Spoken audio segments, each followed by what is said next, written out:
बहुत पुरानी बात है। एक गांव में एक किसान रहता था। उसका नाम था सीताराम।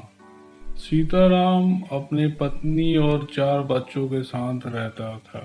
सीताराम खेतों में मेहनत करके अपने परिवार का पेट पालता था, लेकिन उसके चारों लड़के आलसी थे, जो गांव में वैसे ही इधर उधर घूमते रहते थे।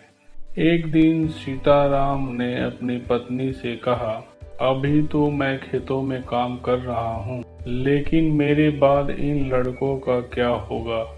इन्होंने तो कभी मेहनत भी नहीं किया, ये तो कभी खेत में भी नहीं गए। सीताराम की पत्नी ने कहा, कोई नहीं, धीरे धीरे ये भी काम करने लगेंगे। समय बीतता गया। एक बार सीताराम बहुत बीमार पड़ गया और वह काफी दिनों तक बीमार रहा। सीताराम ने अपने पत्नी को बोला कि चारों लड़कों को बुलाकर लाओ। सीताराम ने लड़कों से कहा कि लगता है कि मैं अब ज्यादा दिनों तक जिंदा नहीं रहूंगा। सीताराम को चिंता था कि मेरे जाने के बाद बेटों का क्या होगा। इसलिए उनसे कहा, बेटो, मैंने अपने जीवन में जो कुछ भी कमाया है वो खजाना अपने खेतों के नीचे दबा रखा है। मेरे मरने के बाद उसमें से तुम निकाल कर आपस में बांट लेना। यह बात सुनकर चारों लड़के खुश हो गए। कुछ दिनों बाद सीताराम की मृत्यु हो गई।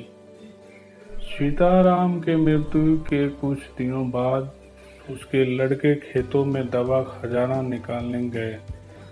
उन्होंने सुबह से लेकर शाम तक पूरा खेत खोद दिया, पर वहां कुछ नहीं मिला। लड़के घर आकर अपने माँ से बोलते हैं, माँ, पिताजी ने हमारे से झूठ बोला है कि खेतों में खजाना है। उस खेत में हमें कोई खजाना नहीं मिला। उसकी माँ ने बोला कि बेटा, तुम्हारे पिताजी ने पूरे जीवन में यही घर और खेत कमाया है, लेकिन तुम लोगों ने जब खेत खोद ही दिया तो अब बीज भी बो दो। इसके बाद लड़कों ने बीज बोए और माँ के कहे अनुसार उसमें पानी देते गए।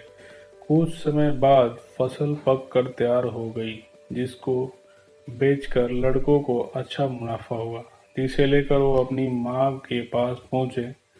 माँ ने कहा, बेटा, ये तुम्हारा असली खजाना है। यही तुम्हारे पिताजी तुमको समझाना चाहते थे।